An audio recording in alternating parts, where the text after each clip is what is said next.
Mesdames, Mesdemoiselles, Messieurs, bonsoir et bonjour pour ceux qui nous suivront en rediffusion. Aujourd'hui, nous allons essayer de voir comment on peut organiser les vacances de nos enfants. Et si vous pouvez suivre cette émission avec vos rejetons, permettez-moi le terme, ce serait pas mal. Et puis, il y a ces enfants qui n'ont pas de parents, qui peuvent les aider à l'encadrement, afin que les vacances se passent d'une manière saine, tout en étant amusante, pourquoi pas. Je vous présente tout de suite mes invités. La première personne, c'est M. Denis Manara Kamitega. Bonsoir et bonjour. Bonjour, M. Kibambi. Oui, je vous pardonne, c'est Kamitenga. Kamitega, excusez-moi. Oui, je vous en prie, c'est pas une... D'avoir écorché votre nom, surtout après de si longues relations, c'est pas ma faute si vous avez ajouté Kamitenga après. Je vous pardonne, M. Kibambi, merci beaucoup. Deuxième personne, c'est Lambert Kandala. Monsieur Lambert, bonsoir et bonjour. Bonsoir et bonjour. Alors, moi, ce que je voudrais, c'est que nous soyons peut-être un peu plus pratiques. Je ne suis pas en train de vouloir vous conduire dans ma direction. Nous avons été enfants, nous avons été à l'école, nous avons essayé de passer les vacances de manière la plus sereine, la plus intéressante. Et aujourd'hui, je crois qu'il est de notre devoir, après avoir planché pendant longtemps sur l'éducation, d'essayer de guider un peu nos enfants, c'est notre devoir, pour leur montrer comment on peut passer les vacances de manière vraiment intéressante. Ce sont des moments de repos après une année de travail intellectuel intense. Il faut se reposer. Monsieur Manara, comment proposez-vous que les enfants puissent organiser les vacances quand on connaît l'environnement qui est le nôtre, c'est-à-dire faites beaucoup de musique, faites beaucoup de bruit, des boîtes de nuit. Qu'est-ce que vous pouvez nous donner comme recette? Le conseil, c'est les vacances, c'est comme le sommeil. Hein, c'est un moment qui répare, c'est un moment réparateur. On se repose, on repose l'esprit, on repose le corps, on lui donne un autre rythme. Mais il faut absolument enrichir cet esprit par autre chose. C'est pour ça que moi, je me souviens, lorsque j'étais à l'école secondaire, qu'on rentrait au village. Bon, on ne peut pas... mon exemple n'est plus peut-être valable, mais pour des petits, par exemple, qui soient à Lumbashi, qui soient à Boma, dans des centres, Kinshasa, tout ça, les vacances, c'est quoi? C'est découvrir autre chose que sa rue, par exemple. Oui, à Kinshasa même, hein. Vous savez, pour aller loin, il faut en avoir les moyens. Mais quand on a uniquement les moyens de quitter Kitambo pour ma campagne, ou Massina, ou quel est le coin le plus reculé du côté de... Kimbanseke. Oui, Kimbanseke, c'est faire découvrir autre chose. Aux enfants autre chose. La ville de Kinshasa, montrer, ouvrir les yeux, c'est-à-dire faire développer les 2 ou 3 des 5 sens. L'observation. Oui. Savoir aller au-delà de la vision. Il ne suffit pas de voir. Apprendre aux enfants, profiter de ces vacances-là pour qu'ils apprennent à regarder. Aller à regarder au-delà de l'horizon. Tout à fait. Et savoir attarder son regard et découvrir. Oh, il y a beaucoup de choses à découvrir. Et puis, demander à l'enfant de ne pas s'habituer à ce qu'on voit. Parce que quand on regarde, là, on ne s'habitue plus. Et on va voir qu'on avait tort de s'habituer à la saleté. On peut s'habituer à la saleté quand on ne la regarde plus. Donc, il faut découvrir. Vous savez, moi, j'ai un petit exercice que je me fais. C'est essayer de découvrir les sons, les bruits de la capitale. Je connais tous les coins, les bruits. Pas tous les coins, mais l'essentiel de la capitale. Je vais à l'écoute des bruits. J'aime bien, par exemple, le bruit que fait le chariot. Je ne sais pas comment on l'appelle. Le chariot. Oui, le chariot, c'est un véritable affront auditif. Mais je sais où le trouver. C'est une sorte de chasse au son. Prenez vos petits-enfants, prenez vos enfants, promenez-les dans la capitale pendant les vacances pour à la chasse des sons. Vous allez voir, il y a un son de ceux qui sifflent pour qui puisse cirer vos souliers. Tout ça, il faut noter. Manucure, c'est un autre son, etc. etc. Hein? La découverte de la capitale. Et ce que le moyen, la découverte du village. C'est un autre milieu. La première chose qu'ils découvriront, c'est d'abord la grandeur du Congo. Ils atterrissent à Bujumaï. On est arrivé, non pas encore. Et vous atterrissez à Lumbashi. Est-ce qu'on est arrivé à Kalemi? Non, pas encore. Kalemi. Et là, ils découvrent ce que c'est la grandeur du Congo. Merci, M. Manara. Alors, M. Lambert. C'est un sujet très intéressant et même éducatif et ludique en même temps. Ce que je voudrais dire, premièrement, les vacances, c'est non seulement le repos, comme le prof l'a dit, c'est aussi la ressource. Vous vous ressourcez. Donc, vous avez travaillé durement pendant 6 mois ou 9 mois, 6 mois, 7 mois. Vous vous reposez pendant 2 mois pour reprendre. Donc, l'esprit, vous l'avez reposé, vous avez découvert des choses que vous n'aviez pas avant, vous avez reposé votre corps, et donc vous devenez plus ou moins apte à aborder la prochaine saison, comme on dit en Europe, la rentrée. Alors, il est donc important de savoir ou de rappeler que les vacances se préparent à différents niveaux. Le premier niveau, c'est la famille, là où l'enfant vit. Le deuxième niveau, c'est les milieux qui lui est plus proche. C'est-à-dire les enfants de son âge, quand ils quittent la maison, ceux qu'ils côtoient et ceux qui peuvent les encadrer. Le troisième niveau, c'est la société elle-même. Qu'est-ce que la société organise pour que les enfants, pendant les vacances, se reposent, découvrent ces ressources pour attaquer l'année prochaine pour les études ou le reste qui va arriver. Et c'est aussi valable pour tout le monde. Et le troisième niveau, le plus important, c'est l'État, le pouvoir public. Alors, pour revenir à la famille, de notre époque, avant qu'on ne ferme, avant la fin de l'année scolaire, l'école organisait un certain nombre d'activités. Et ces activités étaient prolongées au niveau du milieu où chacun vivait. Les camps de la Gécamine, il y avait des camps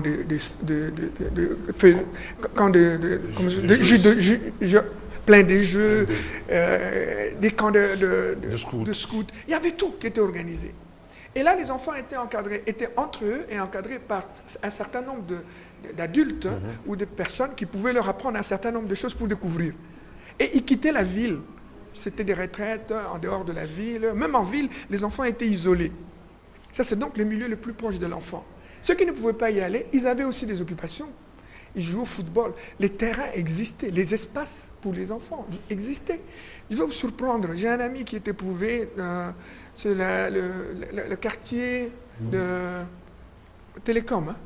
Sur la route, je sortais pour me détendre un peu. Les enfants étaient en train de jouer sur la chaussée.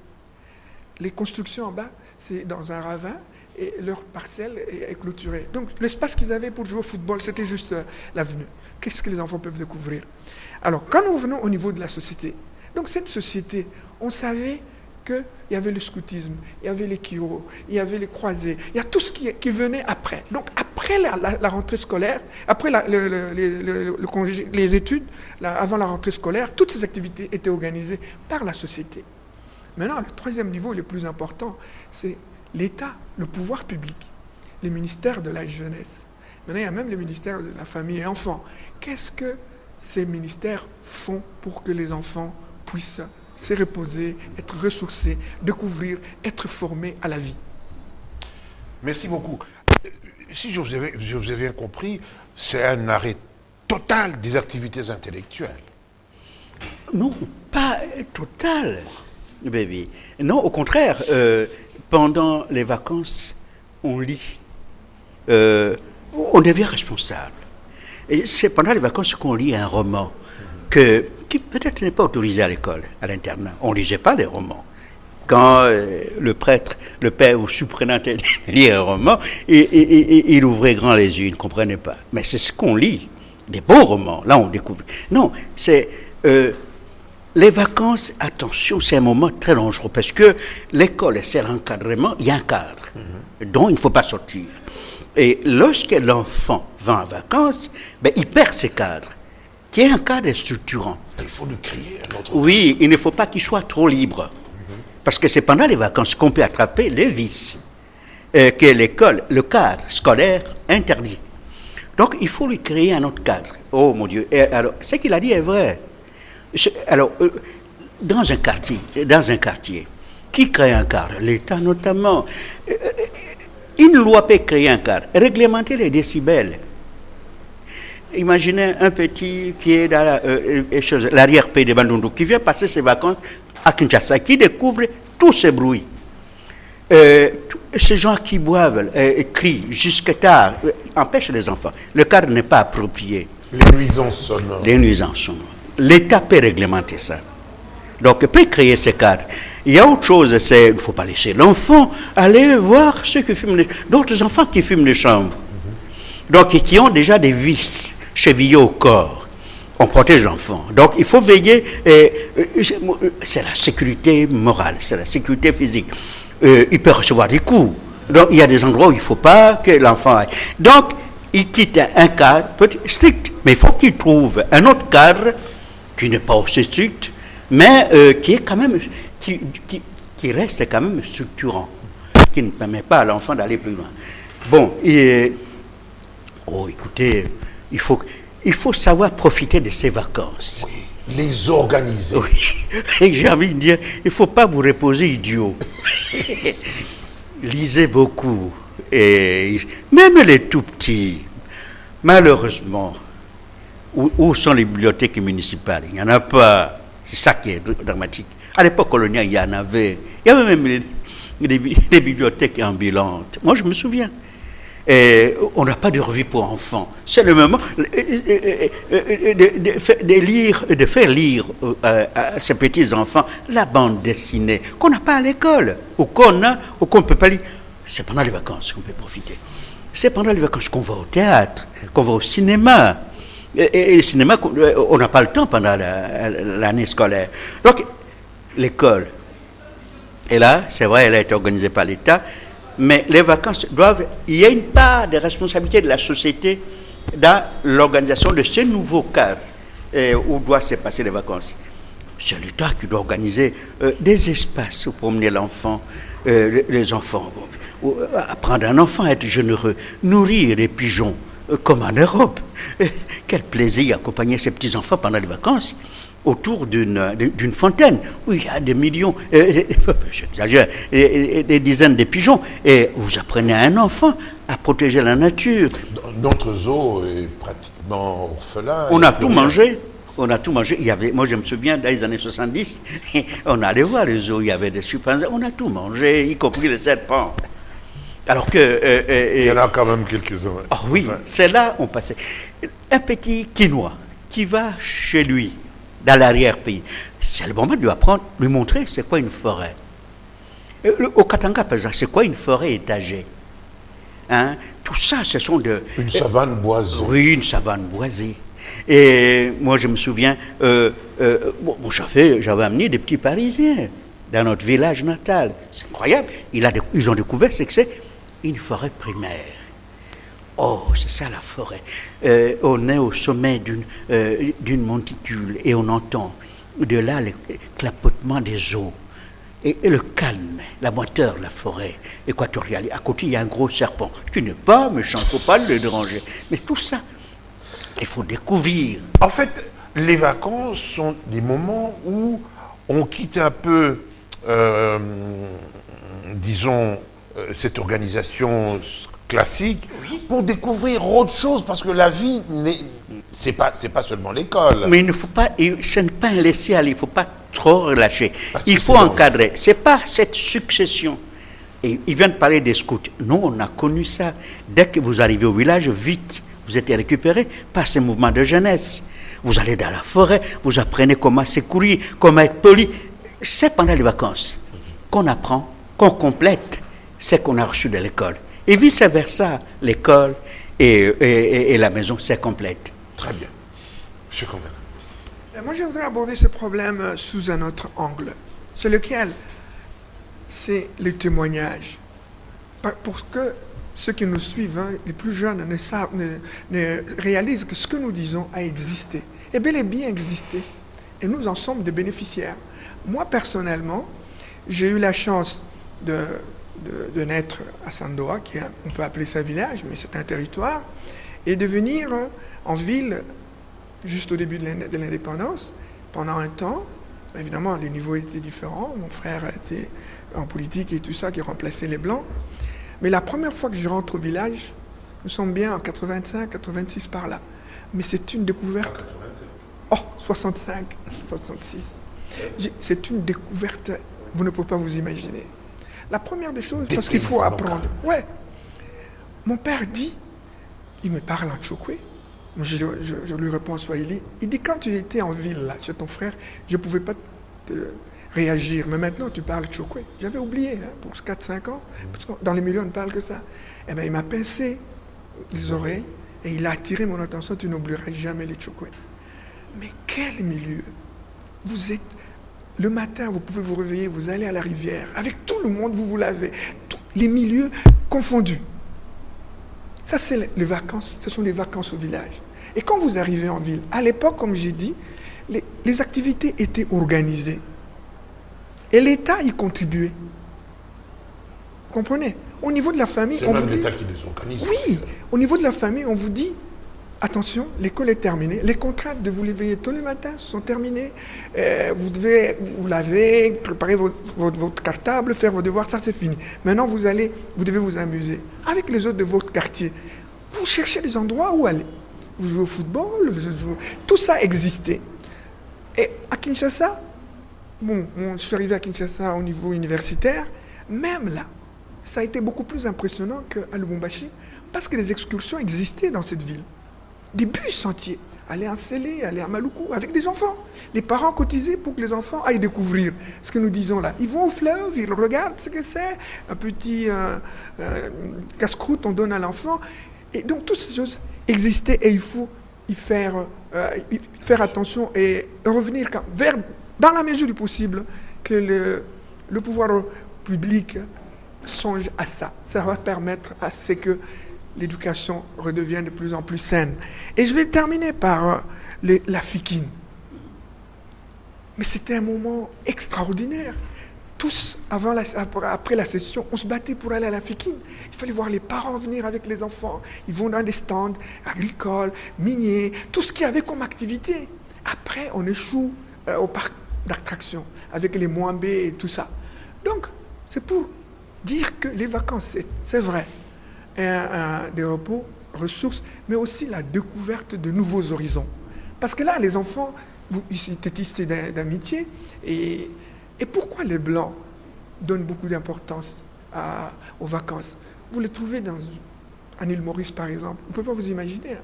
Il est torse nu, il marche, il fait des kilomètres à pied. Il passe tout son temps. Mais comme le prof l'a dit, après, il lit. Il organise son temps avant de sortir. Quand il sort, il se détend le soir. Voilà à peu près ce que... Trop imbécile, trop idiot. Oui, on va continuer, parce que la deuxième partie, je voudrais quand même qu'on nous la consacrions au danger. Parce que tout ça est beau.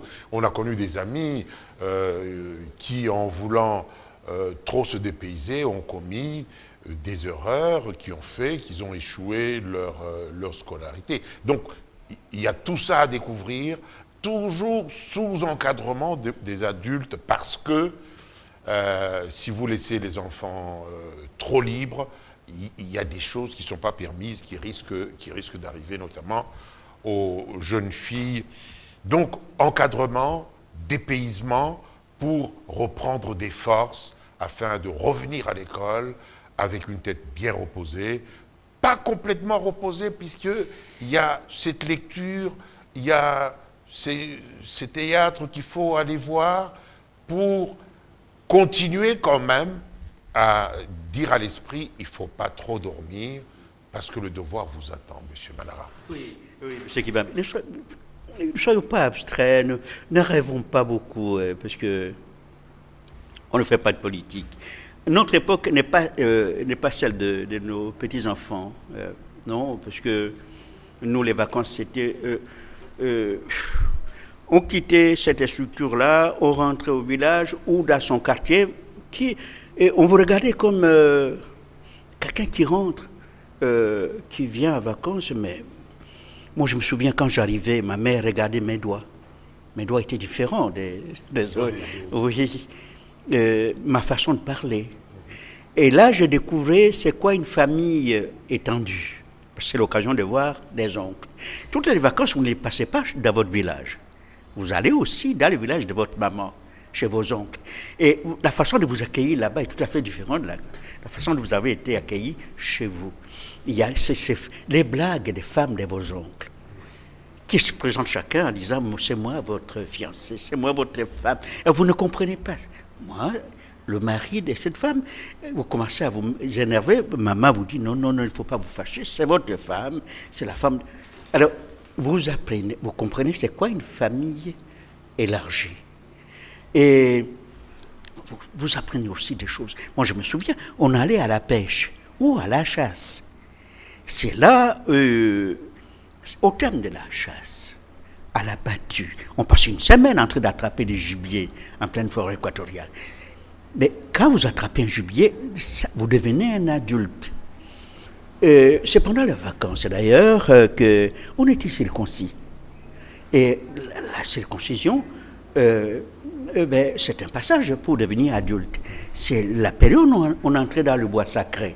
C'est souvent pendant les vacances. Vous voyez, c'est que c'est les vacances, c'est pas forcément le tennis, c'est le golf. Pour nous, Africains, c'est renouer. Et avec des choses qui nous échappent, c'est découvrir cette dimension-là, africaine, c'est quoi une femme. Vous êtes à Paris, à Kitamo Magasin. Pas le tennis. Oui, le tennis, c'est très bien.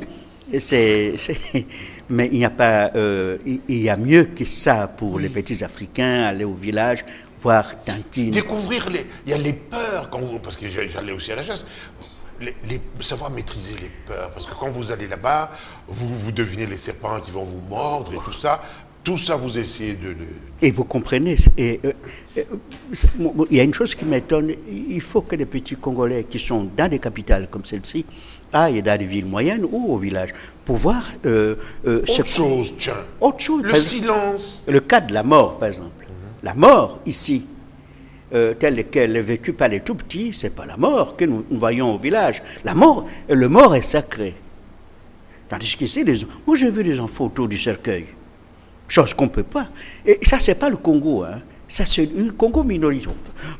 Avec une montagne de fleurs sur le cercueil. On ne voit pas ça. Envoyer les enfants au village pour qu'ils voient. C'est quoi? Là où il y a un mort, il y a un silence. Il y a un recueillement. Ça, et la gravité de cet événement-là, la rupture de la vie, le passage à un autre, à cet autre qu'on ne connaît pas. Ça, ce sont des choses. Vous ne pouvez pas reconstituer un vrai Africain qui est déraciné, qui est coupé de ces réalités-là. C'est pendant les vacances qu'il faut renouer les fils avec le reste.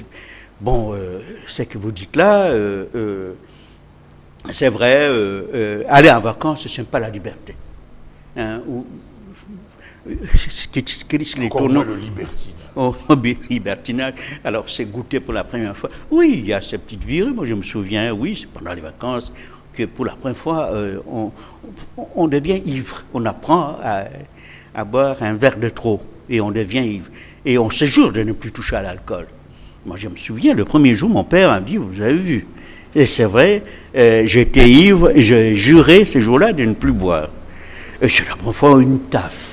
Première cigarette, peut-être pendant les vacances, pour ne plus en fumer une autre, peut-être. C'est là où on voit les limites des excès, des vacances. Hein. C'est là où on apprend ces limites, les limites de la liberté. J'ai bien peur que nous soyons des passéistes ici, parce que les choses ont bien changé. Nous parlons de ce que nous avions vécu, mais maintenant, qu'est-ce qui se passe aujourd'hui? Malheureusement, je voulais justement en venir à cela. Quand vous passez dans les rues, qu'est-ce qu'on ne peut pas constater, mon Dieu. D'abord, en ville maintenant, parce que M. Banara parlait de la ville. Vous savez, quand on traverse la ville commerçante, que des bruits, des gens qui annoncent, qui font la publicité de ce qu'ils vendent et tout ça. Tout cela, quand même, l'autorité devait s'en charger. C'est des nuisances sonores partout. Vous allez dans n'importe quel quartier, c'est du bruit partout. Finalement, nous commençons à nous y habituer. Oui, je vous ai interrompu, M. Kandala. Qu'est-ce qu'on constate? Voilà. Ce qu'on constate aujourd'hui, c'est que la famille elle-même n'existe plus. Le papa, c'est pas le numéro 1 de la famille qui guide la famille, qui donne les orientations. Même le mot vacances, ça veut dire quoi? Il est ennuyé que les enfants soient autour de lui, qu'ils ne sortent pas, qui les dérangent. Parce qu'il y a un certain nombre de facteurs qui expliquent cette situation. Alors, je crois que nous devions nous focaliser sur la réalité d'aujourd'hui. Que devons-nous faire? La première des choses, c'est que la famille doit redevenir sacrée. Vous me suivez? La famille devenir sacrée, c'est-à-dire qu'il y a un papa, une maman, et l'aîné, le suivant et les tout derniers. Qu'on recommence la structure, qu'on bâtisse la structure de la famille elle-même. Parce que quand l'enfant sort, il côtoie divers enfants qui sont de différents milieux. Et même à l'époque, les vacances étaient en fonction des milieux des uns et des autres. Donc par conséquent, aujourd'hui, nous devons être tous interpellés. Qu'est-ce qui fait que papa ne soit plus en mesure d'organiser sa propre famille pour qu'on sache que les vacances, c'est des moments de repos et c'est un moment de ressources. La pauvreté, notamment. Non seulement la pauvreté, mais le mixage des coutumes et brassage. des cultures, le brassage. Donc nous sommes différents en ville. Il faut ramener les enfants dans les cadres qui est naturel pour chacun d'entre nous. Oui. Et en ce moment-là, le brassage des différentes communautés fera que nous serons en mesure de préparer les bonnes vacances pour nos enfants. C'est important et c'est même essentiel au niveau de la famille. Maintenant, les milieux que côtoient les enfants. Chez nous, à l'époque, même maintenant d'ailleurs, j'ai dit à mes enfants, vous ne pouvez pas côtoyer tel milieu. Vous ne pouvez pas parler à tel enfant. Vous ne pouvez pas faire ceci. Pourquoi?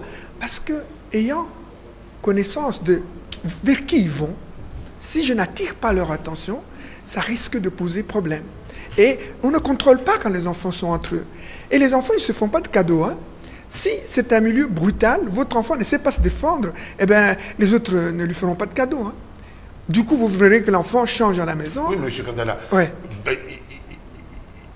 Il n'y a que ce qui est interdit qui est permis aujourd'hui. Non, en fait, pour nous tous, quand on dit, enfin, surtout pour les enfants, la fragilité des enfants, quand vous leur interdisez quelque chose, ils ont envie d'y aller, le complexe de l'interdit. Oui, ça c'est la curiosité. Pourquoi il m'interdit? Je vais essayer. Mais qu'est-ce que je veux dire? Il faut apprendre aux enfants le discernement. C'est-à-dire, ce que dit papa, ce n'est pas parole d'évangile, mais il est dit en fonction de quoi? Et lui-même va découvrir sur le terrain.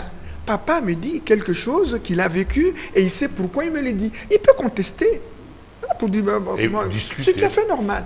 Et quand il revient, il dit, papa, pour ça, tu avais raison. Tu m'avais dit ça. Et quand il a un bobo ou il a une difficulté, je dis, qu'est-ce que je t'avais dit? Je t'avais averti pourtant. Mais les enfants, c'est normal, nous l'avons tous vécu. Vous ne pouvez pas d'emblée accepter ce qu'on vous raconte. Vous vivez. Donc, moi, je voudrais que, à ce niveau-là, que la famille soit rebâtie. Maintenant, quand l'enfant sort, il côtoie quel milieu? Donc, cette famille qui est rebâtie, les autres familles se rebâtissent. Donc, un après l'autre. Et la masse ou le grand nombre fera que nous allons remettre nos enfants sur le rail, ou ceux qui ne le sont pas encore, ceux qui sont partis, on va les remettre, mais ceux qui ne sont pas partis, on leur montrera le droit chemin. Et c'est pendant les vacances. De toute façon, je le disais en ouverture, il y en a malheureusement 16 ans, 17 ans, 18 ans qui n'ont plus de parents c'est qu'il y a une grande perte. C'est pour ça qu'il faut aussi que nous nous adressions à cela.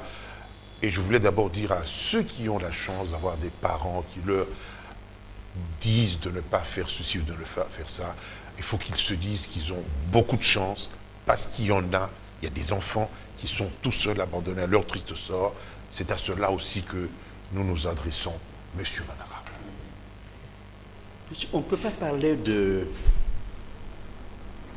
de la famille sans interpeller l'État, la société. Moi, vous m'excuserez de faire référence à des sociétés comme la société française que je connais bien. L'enfant est protégé par une ordonnance qui est connue de tout le monde. L'ordonnance, il ne faut pas porter la main sur l'enfant. Ah oui, l'ordonnance est de 1945. Ça, c'est tout le monde, ceux qui apprennent les droits, et surtout quand vous touchez aux droits de l'enfant. Et un enfant ne peut pas se balader comme ça. Quand je vois les enfants, ceux qu'on appelle les enfants de la rue n'a pas de ventre pour mettre au monde un enfant. Ces enfants qui n'ont pas de cadre familial. C'est étonnant, ça. Nous comptons sur les Européens pour protéger nos enfants. Les associations qui s'occupent des enfants en Afrique sont des associations européennes. Et comment voulez-vous qu'il y ait une famille congolaise? Elle existe. Mais ce n'est pas l'envie qui me manque de dire qu'elle n'existe pas. Parce que pour fonder une famille, il faut d'abord résoudre le problème du logement. Oui, ils se marient, il faut qu'ils aient une chambre. Pour eux, les parents, deux ou trois chambres pour les enfants. Parce que nous en avons beaucoup. Il n'y a pas de ça. Le salon est l'endroit où les parents dorment et les enfants. Là, ce n'est pas une famille. Donc, il faut un cadre d'accueil, une maison. Il n'y en a pas. Et puis, pour avoir une maison, il faut du travail. Or, la classe moyenne qui a ça, presque inexistante. Donc, un cadre familial où il y a des conditions que nous sommes en train de numérer, des conditions nécessaires à l'éducation de l'enfant, ces conditions-là, cadre familial, n'est pas réuni sur le plan physique, à cause de la crise qu'il y a là. Eux aussi, il faut le dire, il ne faut pas tuer les gens pour si peu. Parce que dans les pays africains, la famille n'est pas encore une préoccupation. C'est bien beau d'avoir un grand ministère, genre, famille et enfants, mais tiens, mon œil, ils ne font rien là-dedans.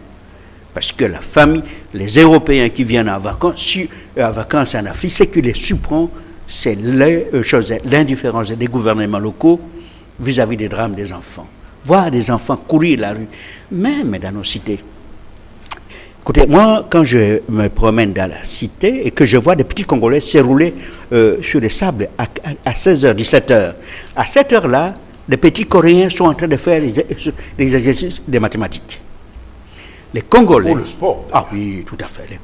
Ces Congolais-là, et c'est la grande majorité, qui n'étudient pas à 17h à la sortie de l'école, faute de moyens, ne seront pas capables de faire face aux Coréens, aux Français, aux enfants de Hong Kong qui sont maintenant dans les compétitions scientifiques, qui sont les premiers.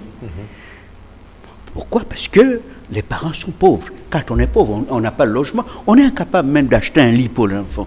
Donc, il y a perte de l'autorité parentale, par exemple, à cause du chômage. Il y a des endroits où ce sont les enfants qui nourrissent les parents. Oui, ça c'est malheureux. Dans de telles familles, ce qu'on appelle l'autorité. Un père ne peut pas crier. On va demander, mais attendez, sinon, comment vous allez faire demain pour manger?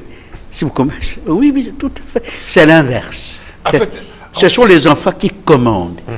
En fait, en un mot, il faut que nous armions nos enfants, tant que faire se peut, afin que lorsqu'ils affrontent les autres, ils puissent contribuer, parce que armés, ils puissent contribuer à, à la formation du groupe.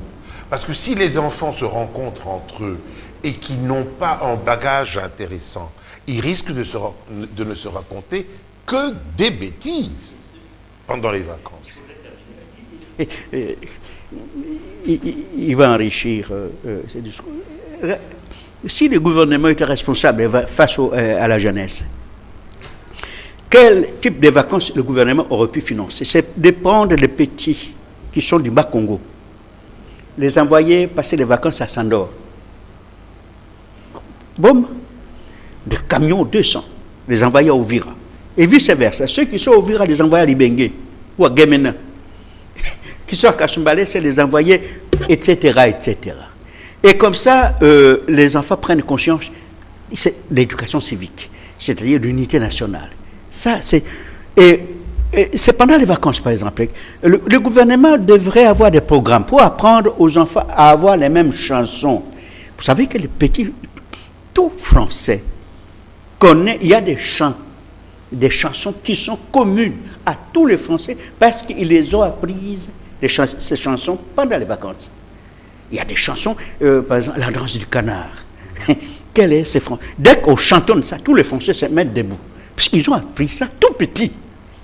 Nous, on n'a rien de commun. C'est-à-dire, quand nous sommes petits, nous n'apprenons rien qui fasse l'unité. Oui, qui nous unisse, qui soit commun à nous tous. Parce que l'État n'a pas pensé à ça. La part de responsabilité de l'État est engagée. Est-ce que nous pouvons parler aussi dans la dissolution de la famille? Il n'y a pas de famille congolaise et l'État ne fait rien avec des salaires. C'est-à-dire que, la responsabilité de l'État parce que nous avons échoué dans notre rôle, notre devoir de faire de ce pays une puissance économique. Alors que ce pays en a les moyens. Nous n'avons pas développé le pays pendant 50 ans. Nous n'avons pas été capables de créer une famille congolaise stable avec une maison et une table pour éduquer des enfants. Et ce n'est pas trop demandé, M. Kandala. C'est intéressant. Et vous savez, la chose essentielle ici, le papa ne peut plus jouer ce rôle-là pour des raisons que nous venons d'évoquer. Mais au-delà de ça, quand l'enfant se mesure aux autres, il a ce qu'on appelle la nature et sa valeur intrinsèque. C'est ce qu'il faut essayer de développer dans les enfants. Parce que les parents aujourd'hui, par rapport aux difficultés qu'ils vivent, ils briment les enfants. Ils ne permettent pas aux enfants de s'exprimer, de discuter avec eux. Donc les enfants sont brimés dans la maison. Quand ils sortent, ils ont l'occasion de se défouler. C'est le plus grand danger. Parce que là, ils s'expriment librement devant les autres et ils se confrontent à eux.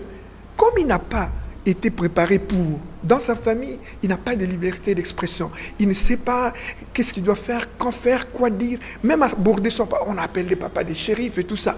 Mais donc, les milieux, pendant les vacances, les enfants devaient s'équilibrer. Or, chacun d'entre eux vient avec ses propres problèmes, ses propres difficultés. Quand les unes et les autres se mettent ensemble, ça aggrave la situation. C'est là qu'intervient l'État, comme vous l'aviez dit. Mais est-ce que c'est possible qu'on laisse tous les espaces libres être lotis? Nous parlons de Kinshasa ici. Pendant des années, quand nous sommes arrivés ici, à Lemba, à Yolo, à Makala, il y avait des terrains de football. Donc les enfants avaient un espace pour passer les vacances entre eux. Aujourd'hui, il n'y en a plus. Donc chaque enfant, quand il se réveille, il reste dans sa famille, ou quand il y a, comme nous sommes murés tous... Ils sont ensemble, en train de causer, en train de... Oui, avec ses propres frères, ils ne vont pas chez les autres. S'ils doivent aller visiter les amis, ce sont des amis qui sont sélectionnés en fonction du niveau qu'ils ont. Mais ils n'apprennent pas naturellement. C'est conditionné tout ça. C'est pourquoi il est essentiel que le gouvernement s'assume, que le pouvoir public examine en profondeur cette question. Et qu'on fasse même des états généraux de la jeunesse. C'est important parce qu'il n'y a plus de jeunesse. Aujourd'hui, nous avons parlé de l'éducation ici. Quand vous entendez l'expression, ou même le français que parlent les enfants qui ont terminé la 6e cette année, c'est sur les nets. Vous ne pouvez pas vous imaginer. Donc la société est morte. Enfin, elle est en train de mourir, elle n'est pas encore morte. En tout cas, pour moi, elle l'est déjà. Quand un enfant qui termine la 6e, il dit « j'avais boiré », il ne sait même pas s'exprimer. Il a de la poudre ou je ne sais pas, de la farine sur la tête qu'il a fait 70%. Où est-ce qu'on est là? Où est-ce qu'on va? Et donc, dans la famille, même les bonnes écoles, les parents ne peuvent pas envoyer leurs enfants dans les bonnes écoles parce qu'ils n'ont pas de quoi payer. Donc, tout ça mis ensemble, le pouvoir public doit s'assumer. Et c'est le moment. La jeunesse, c'est encore beaucoup plus grave. Parce que ceux qui sont à l'université, quand ils vont en vacances, c'est où? quand ils sont à l'école, ceux qui sont en secondaire sont encadrés par les parents. Mais quand ils quittent les milieux de parents au niveau universitaire, les jeunes gens sont abandonnés à eux-mêmes. Et ils ont une activité favorite aujourd'hui, c'est la politique. Les jeunes gens, quand ils font des déclarations en politique, vous ne pouvez pas vous imaginer. De notre temps, qu'est-ce que vous avez, vous, à soutenir l'un ou l'autre politiquement? Vous faites même des recommandations de ce qu'on doit faire. Mais dites, vos études, terminez-le. Parce que demain, vous serez responsable. Donc, les vacances devraient permettre à ce qu'en ce moment-là, l'étudiant qui a bossé la session, surtout les conditions actuelles, ils font la cuisine eux-mêmes, ils sont 1000 dans un auditoire. Quand vous quittez ces milieux-là, vous vous reposez certes, et puis vous préparez à entamer l'année qui va suivre.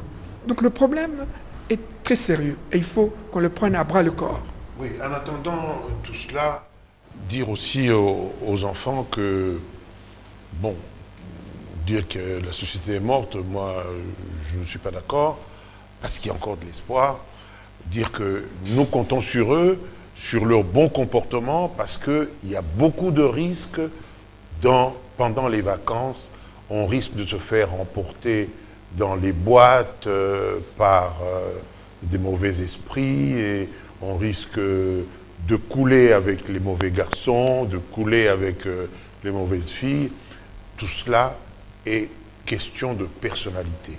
Donc, conseiller à nos enfants de ne pas suivre la mode qui veut qu'on passe tout le temps dans les boîtes de nuit, qu'on passe tout le temps sur les terrasses, qu'il y a autre chose à faire. Manara, votre première conclusion. Il ne suffit pas de conseiller.